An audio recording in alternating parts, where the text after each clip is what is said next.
vous ai manqué? Aujourd'hui, retour à la boutique Vendivain pour parler de manga. Et pour commencer, on va parler de School Judgment de Nobuoki Enoki, avec un dessin de Takeshi Obata chez Kana. Le gouvernement a trouvé LA solution pour empêcher les châtiments et les persécutions dans les écoles. La mise en place d'un tribunal scolaire, géré par des enfants. Quoi? Nous suivons ici Abuka Inugami, 12 ans, qui aime avoir le dernier mot. Hein? Et il est avocat. Quoi? Et sa rivale, Pinanzaki, une gosse de riche, elle est procureure. Quoi? Ah oui, et les juges, c'est des nourrissons, pour pas que ça fauche le jugement. Citation du manga. Ah, je me casse. Non, plus sérieusement, je n'ai rien contre les mangas totalement barrés et déjantés, mais là il y a autant à lire qu'un Death Note avec une intrigue insipide. J'ai dû me forcer en survolant la fin. Et ce n'est pas le style de dessin très beau, très proche d'un Bakuman ou l'intrigue sur le passé du héros qui pourront rattraper tout ça. Je suis peut-être un petit peu sévère, mais j'ai lu pas mal de mangas et je deviens peut-être un peu difficile. Si vous aimez les jeux ou les mangas Phoenix Wright ou Détective Conan avec une intrigue plus simpliste, foncez. Mais moi je passe mon tour.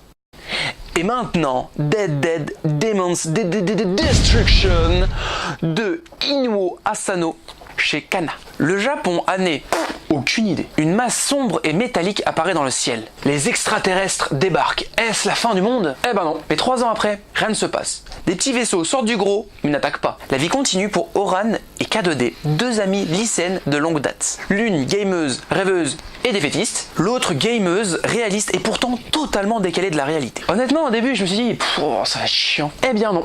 Plus on lit et plus on se prend au jeu. Il ne se passe rien, et pourtant ça se lit tout seul. Les décors sont magnifiques et criants et collent totalement à l'ambiance générale du manga. Par contre, je n'accroche pas vraiment avec le design des personnages. Pour être honnête, je suis un peu perplexe. J'ai lu ce premier volume d'une traite et pourtant, il est bien vide. Malgré tout, il a assez éveillé ma curiosité pour avoir envie de lire le tome 2. Et pour finir, Kian-hee de Kevin Tran, avec des dessins de Fanny Antini chez Michel Lafon. Merci. Le royaume des couleurs est composé de 6 îles, 2 inexplorées et 4 vivant en parfaite harmonie. L'île verte s'occupe des plantes et du bien-être. L'île rouge s'occupe de la protection du royaume. L'île bleue, c'est la science et la technologie. L'île jaune, c'est l'île intéressante. Il se passe à peu près tout le reste, c'est-à-dire la culture, l'art, le divertissement, les bars. Surtout les bars. Il faudrait dire quand même que les héros de manga c'est...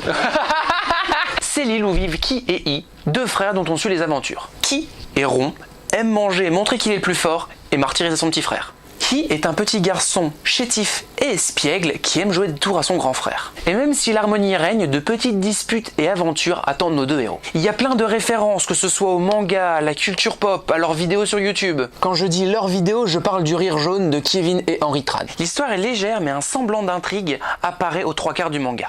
Les dessins sont très simplistes, mais ne dérangent pas du tout la lecture. Certains chapitres sont super originaux, je pense par exemple à le chapitre dont vous êtes le héros. C'est un manga qui, je pense, plaira aux enfants ou aux jeunes ados qui ont un frère ou une sœur.